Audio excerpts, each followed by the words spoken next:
कहानी है एक छोटे से गांव की, जहां मोहन नाम का एक आदमी रहता था जो लोगों के खेतों में काम करता था। इससे उसे बस थोड़े बहुत ही पैसे मिलते थे। वहीं दूसरी तरफ रफीक नाम का एक आदमी था जो अपनी बिरयानी के लिए मशहूर था और खुद अच्छा पैसा कमाता था। आओ आओ, मेरा नाम है रफीक। मेरी बिरयानी पड़ती है सब पे भारी। आओ और बिरयानी खाओ। रफीक की बिरयानी खाने के लिए लोग हमेशा उसके ठेले के पास रहते थे। एक दिन मोहन की पत्नी कविता मोहन से कहती है, सुनो, कब तक छोटे मोटे काम करते रहोगे? अब तुम कुछ नया करो जिससे घर में ज्यादा पैसे आए। इन छोटे मोटे पैसों से कुछ नहीं होगा, महंगाई इतनी बढ़ गई है। महंगाई तो बढ़ गई है, लेकिन मैं क्या करूं? कौन सा काम करूं? मुझे तो खेतों के अलावा कुछ आता ही नहीं। तुम भी कुछ बेचने का काम शुरू करो। खाने की कोई ऐसी चीज बेचो जो हमारे गांव में नहीं मिलती हो। ऐसा क्या है जो हमारे गांव में नहीं मिलता? चिकन बिरयानी, चिकन मसाला, मटन बिरयानी सब तो मिल जाता है। बस मटर पनीर ही है जो यहाँ नहीं मिलती। हाँ, तो तुम मटर पनीर का ठेला लगाओ और मटर पनीर के साथ चावल बेचो। पर मुझे तो मटर पनीर बनानी ही नहीं आती। मैं हूँ ना, मुझे आती है। इसमें मैं तुम्हारी मदद करूँगी। और रही बात ठेले की, तो रफीक की पत्नी के पास ठेला होगा। मैं उससे लेकर आती हूँ, देखती हूँ वो क्या कहती है। अच्छा ठीक है, फिर तुम ठेला लेने जाओ और मैं मार्केट से मटर पनीर बनाने का सारा सामान लेकर आता हूँ। तभी मोहन की पत्नी कविता रफीक सेठ की पत्नी के घर जाने लगती है। सुनो दीदी, क्या तुम मुझे अपना ठेला दे सकती हो? तुम्हारे पास तो 2 ठेले हैं ना? हाँ जरूर, मैं तुम्हें दे देती हूँ, पर तुम्हें थोड़ा बहुत पैसा तो देना पड़ेगा। हाँ दीदी, मैं तुम्हें हर महीने उसके पैसे दे दूंगी। आप बताओ मुझे कितना पैसा देना होगा? देखो, वैसे तो मेरे पति 2000 लेते हैं, पर तुम मेरी दोस्त हो इसलिए तुम बस 1000 ही देना। ठीक है दीदी। तभी कविता ठेला लेकर जाने लगती है और दूसरी तरफ मोहन भी बाजार से सारा सामान लेकर घर आ रहा होता है। दोनों घर वाले अपने अपने काम करके एक साथ घर के बाहर पहुंचते हैं। आ गए? तुम लगता है सारा सामान लेकर आए हो। हाँ, तुम्हें ठेला फ्री में मिला या हमें कुछ पैसे देने होंगे? तुम्हें तो पता है रफीक कैसा आदमी है, वो फ्री में कुछ थोड़ी देगा। हमें हर महीने 1000 रुपए देने होंगे और जब हमारे पास पैसे हो जाएंगे तब हम अपना खुद का ठेला ले लेंगे। अच्छा ठीक है, चलो अब तुम जल्दी से मटर पनीर बना दो, फिर मैं बेचने निकल जाता हूँ। रास्ते में मैंने देखा कि रफीक भी बिरयानी बेच रहा था। तुम्हें लगता है उसके होते हुए कोई मेरे यहाँ आएगा?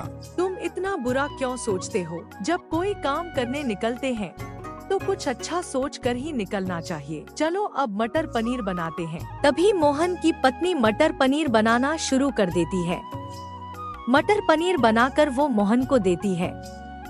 मोहन मटर पनीर खाता है, फिर कहता है, वाह, यह मटर पनीर तो बहुत ही स्वादिष्ट बनी है। ऐसे स्वाद वाला मटर पनीर तो तुरंत बिक जाएगा। अब मुझे कोई चिंता नहीं है, एक बार कोई खाएगा तो वापस मेरी ही दुकान पर आएगा। तभी मोहन मटर पनीर और चावल लेकर अपना ठेला गांव के एक मैदान में लगा देता है और जोर जोर से कहने लगता है, आओ आओ, मटर पनीर खाओ।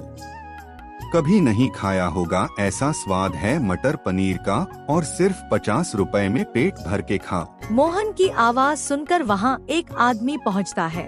अरे भाई, ऐसा क्या बेच रहे हो कि इतनी जोर से सबको आवाज देकर बुला रहे हो? अरे भाई, गांव में पहली बार मटर पनीर आई है, कभी नहीं खाया होगा ऐसा स्वाद है। एक बार खाओ और उंगलियां चाटते ही जाओ। अच्छा, फिर एक काम करो, मुझे भी एक प्लेट लगा ही दो, मैं भी देखूं मटर पनीर का स्वाद कैसा है। तभी मोहन उसे मटर पनीर दे देता है। रामू बड़े ही मजे से मटर पनीर खाता है और फिर मोहन से कहता है, वाह भाई, क्या मटर पनीर बनाई है, मजा ही आ गया खाकर। गांव वालों को भी यह खूब पसंद आएगी, देखना। मैं तो कल फिर खाने आऊंगा। हाँ जरूर रामू भाई, और बाकी गांव वालों को भी कहना कि गांव में पहली बार आई है मटर पनीर। मटर पनीर खाओ, उंगलियां चाटते ही जाओ। तभी धीरे धीरे मोहन के यहाँ गांव के कई लोग मटर पनीर खाने आने लगते हैं और मटर पनीर बेचने के बाद मोहन पैसे लेकर घर आता है। देखो कितने पैसे मिले हैं हमें। अगर ऐसा ही चलता रहा तो हम तो कुछ ही दिनों में अच्छे खासे पैसे कमा लेंगे। हाँ, सही कहा तुमने। बस तुम्हारे इस काम पर किसी की नजर ना लगे और ऐसे ही मुनाफा होता रहे। 2 दिन बाद रफीक सेठ अपना बिरयानी का ठेला लगाकर खड़ा था और सोच में पड़ा था। ऐसा क्या हो गया कि कोई भी मेरे यहाँ नहीं आ रहा? कल तक तो मेरे यहाँ बड़ी भीड़ होती थी, अब तो कोई दिखता भी नहीं। तभी दूर से एक आदमी कुछ कहते हुए आ रहा था। मटर पनीर खाओ, उंगलियां चाटते ही जाओ। मटर पनीर खाओ, उंगलियां चाटते ही जाओ। यह देखकर रफीक उसे बुलाता है। अरे भाई सुनो तो जरा यहाँ आना, तुमसे मुझे कुछ काम है। हाँ बोलो, क्या काम है रफीक भाई? मैंने सुना अभी तुम कुछ मटर पनीर जैसा कह रहे थे, क्या कह रहे थे तुम? अच्छा वो तो मैं मोहन भाई का डायलॉग बोल रहा था। उन्होंने पास में ही अपना मटर पनीर का ठेला लगाया है ना, तो वही कहते हैं मटर पनीर खाओ, उंगलियां चाटते जाओ। मोहन ने मटर पनीर का ठेला लगाया है, यह तो मुझे नहीं पता था। वैसे उसके यहाँ कोई आता भी है या नहीं? अरे रफीक भाई, वो मटर पनीर की प्लेट 50 रुपए में देता है। ऊपर से इतनी स्वादिष्ट मटर पनीर देता है कि आधे गांव वाले वहीं खाने जाते हैं। इतना कहकर वो वहाँ से चला जाता है। अच्छा, तभी तो कोई मेरे यहाँ नहीं आ रहा। हर कोई बस मेरा धंधा खराब करने में ही लगा रहता है। अब इस मोहन का कुछ करना पड़ेगा। रफीक गुस्से में अपना बिरयानी का ठेला लेकर घर जाने लगता है और घर पहुंचते ही उसकी पत्नी उससे कहती है, क्या हुआ, तुम इतनी जल्दी घर क्यों आ गए और आज इतने गुस्से में क्यों हो?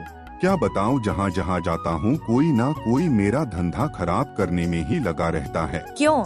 इस बार किसने क्या कर दिया जिससे तुम्हारा धंधा खराब हो रहा है? जब से उस मोहन ने मटर पनीर का ठेला लगाया है, तब से पूरा गांव उसी के पास खाने जा रहा है और 2 दिनों से मेरी बिरयानी खराब हो रही है। अच्छा, तो तुम मोहन की बात कर रहे हो, तभी तो उसकी पत्नी हमारे यहाँ से ठेला लेकर गई थी। क्या कहा तुमने? मोहन के पास जो ठेला है वह हमारा ठेला है? हाँ, 2 दिन पहले मोहन की पत्नी आई थी और हमसे ठेला लेकर गई थी। उसने बताया था कि वे कोई धंधा शुरू करने वाले हैं। अच्छा, फिर तो अब यह मोहन का धंधा गया समझो। बेटा मोहन, रफीक से पंगा लेना पड़ेगा। तभी रफीक सेठ अपने खुराफाती दिमाग का इस्तेमाल करके मोहन के ठेले के पास जाने लगता है।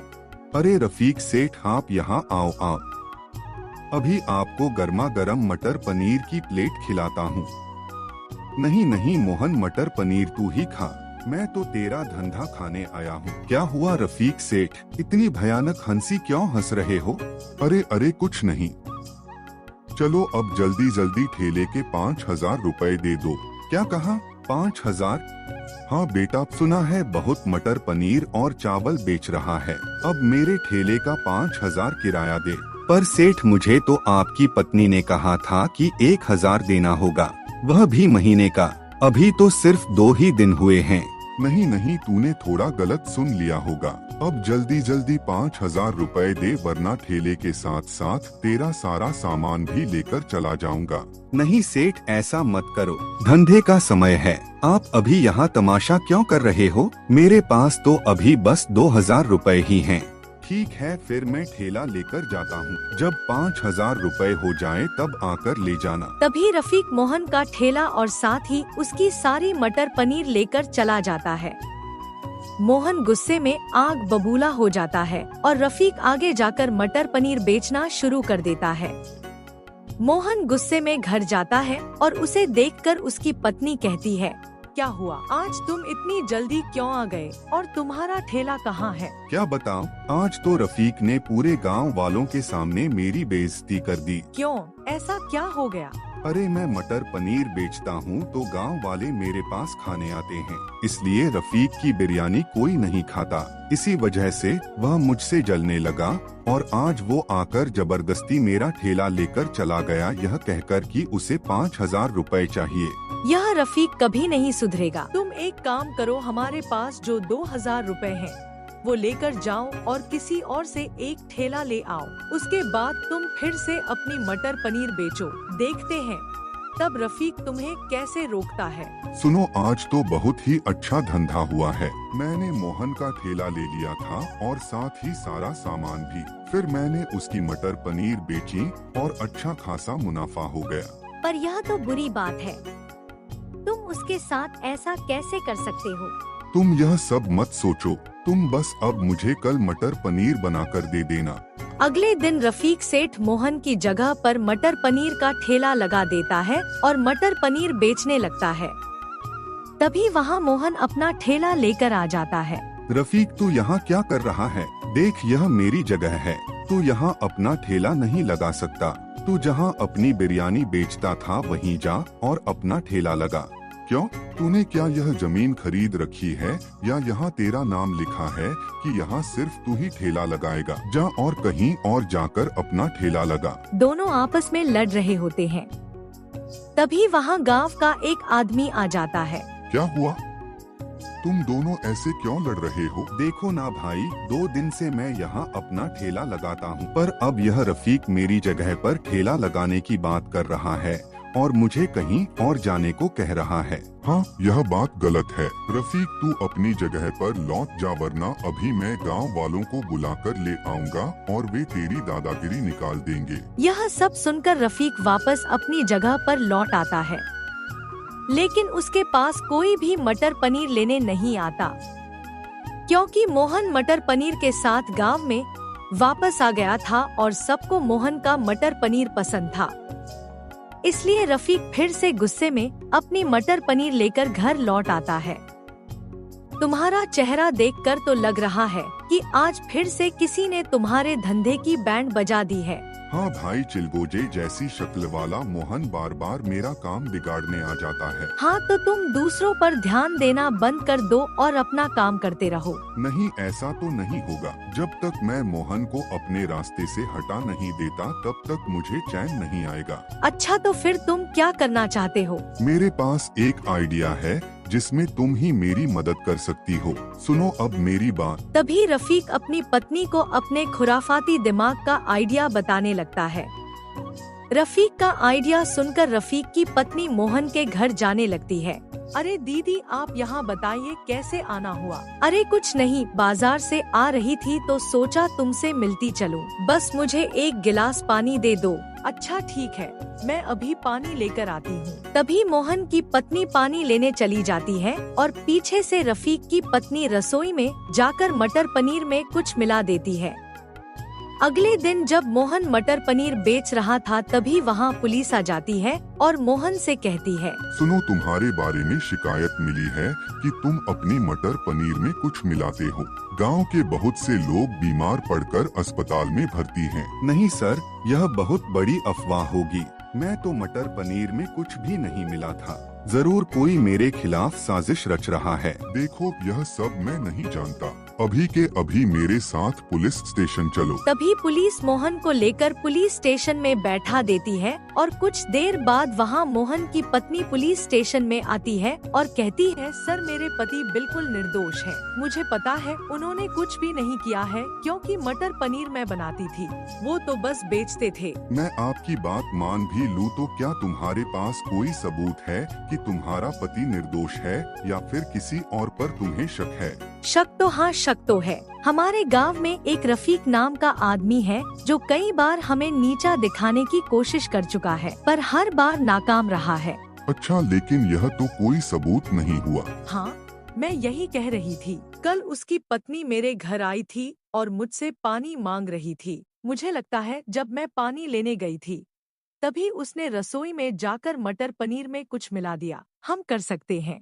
उसकी पत्नी बहुत ही सीधी सादी है। अगर आप उससे सख्ती से पूछताछ करेंगे और थोड़ा दबाव डालेंगे तो मुझे लगता है वह सब सच बता देगी।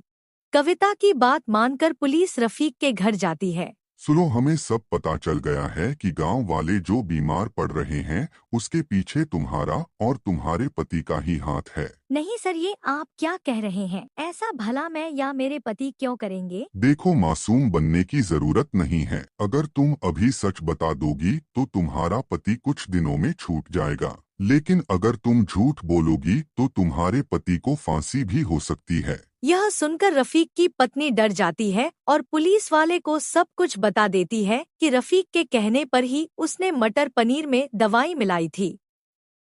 इसके बाद पुलिस रफीक को पकड़कर थाने ले आती है और बंद कर देती है।